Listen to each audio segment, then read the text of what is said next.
یک منبع آگاه از این سفر با شرط ذکر نشدن نامش به رادیوی آزادی گفت نمایندگان نهادهای قدرتی و دیپلمات‌های تاجیک به سوریه رفته با زنان تاجیک در پناهگاه‌ها واخوردند. دو زن تاجیک در پناهگاه راج در سوریه نیز به رادیوی آزادی تصدیق کردند که نمایندگان مقامات به نزد آنها آمدند.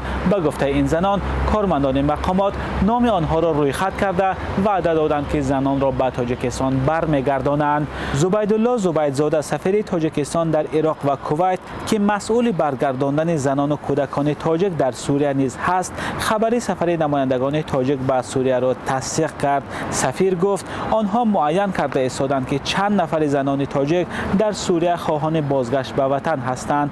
زبیدزاده میگوید مسئله بازگرداندن زنان تاجیک از سوریه زیر نظارت رهبریت کشور قرار دارد.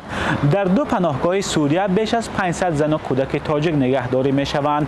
آنها همسر و کودکان جنگجویان سازمان تندروی دولت اسلامی یا داعش هستند که پس از شکست این سازمان به دست نیروهای کرد اسیر افتادند. این زنان از سال 2018 به این طرف از مقامات میخواهند که آنها را به تاجیکستان برگردانند. مقامات از جمله رئیس جمهور امام علی رحمان قبلا وعده داده بودند که زنان و کودکان تاجیک را از سوریه به وطن برمیگردانند، اما با گذشت 4 سال تا حال این کار عملی نشده است. همصحبتان رادیوی آزادی در نهادهای قدرتی گفتند برخی مسئولین رده بالا مخالف بازگرداندن زنان تاجیک از سوریه هستند چون در سیمای آنها یک خطر را می‌بینند، اما اکثر زنان تاجیک در سوریه و عراق خود را فریب خورده می‌دانند و می‌گویند که آنها را همسرانشان به خاورمیانه برده است.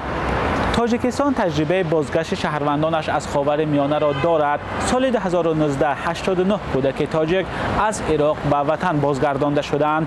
مقامات تاجیک قبلا گفتند که نزدیک به 2000 شهروند تاجیکستان به صف داعش و یا گروه تندروی دولت اسلامی پیوستند. اکثر این نفران کشته شدند ولی حالا زنان و فرزندانشان سرسانند.